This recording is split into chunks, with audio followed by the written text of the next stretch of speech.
But the museum board members can't just sit around twiddling their thumbs and waiting for that to happen. In her opinion, it would be better if they all got together as soon as possible to assess the extent of the damage and the impact on their plans for opening the collection to the public. So far, all she knows is that one piece is compromised, and likely others, and that once the truth gets out, there's going to be some serious fallout. The museum was small and private, yes, but it had a great deal of promise, especially with the new exhibitions program they were planning. And it had always enjoyed an excellent reputation. That was at stake now, as were the reputations of the people who'd helped Morris assemble her collection, like the person she's meeting tonight. Yes, they really ought to sit down together, all of them, and hash it out.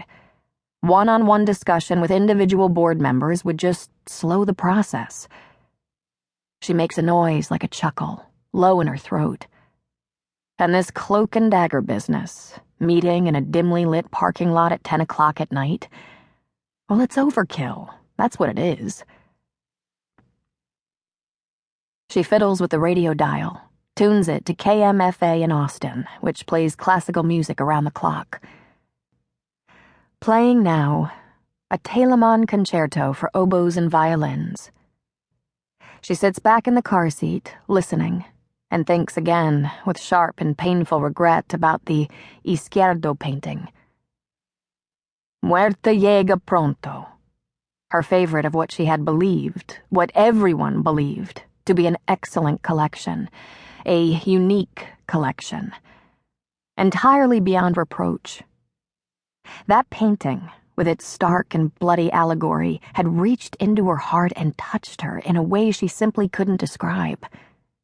It had been painted at a time when Izquierdo herself had actively courted death, after being jilted by her artist lover, Rufino Tamayo. It is raining a little harder now. She is vaguely aware of a car driving off and another one pulling up not far away, but she doesn't pay attention. She is leaning back in the seat, listening to Telemann, to the somber, statuesque oboes, and thinking of Muerte llega pronto, which always seemed to her to betray the very essence of rejection, the truth of love's betrayal. And now to learn that the painting itself... Her thoughts are abruptly interrupted by a light rap on the driver's side window. At first, she thinks it's the person she's to meet, but when she turns her head, she is blinded by a beam of blazing light. After a couple of seconds, the light slants down toward the pavement. She blinks, and when her vision returns, she sees a man standing beside the car, wearing a dark raincoat and billed cap, his face obscured in the shadows cast by the flashlight. He has put his right hand on the roof of her car and is bending over to peer through the window at her, no doubt wondering what kind of suspicious activity she's involved in at this hour of the night. A drug deal, maybe? An illicit affair? A terrorist plot, or something equally illegal? He gestures to her to turn off the ignition and get out of the car. Impatient, she jabs the button and rolls the window down a few inches. "I'm waiting for somebody, officer." She makes a show of looking at her watch. "He's already late. I'm sure he'll be along in a minute." "No problem, ma'am." She can't see the man's face, but there's a smile in his voice. Friendly, polite. He casts a quick look over his shoulder, then lifts his thumb to point in the direction of the retail buildings.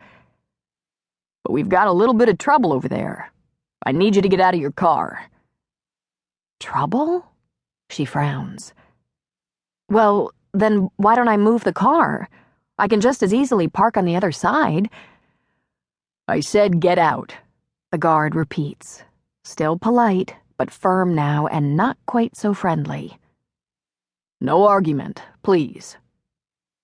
"Oh, all right." With a resigned sigh, she turns off the motor, cutting off Telemann and the air conditioner. She opens the door and gets out. She turns and bends over to get her purse and her umbrella from the seat when, out of the corner of her eye, she sees the man raise his heavy flashlight over his head and bring it down sharply.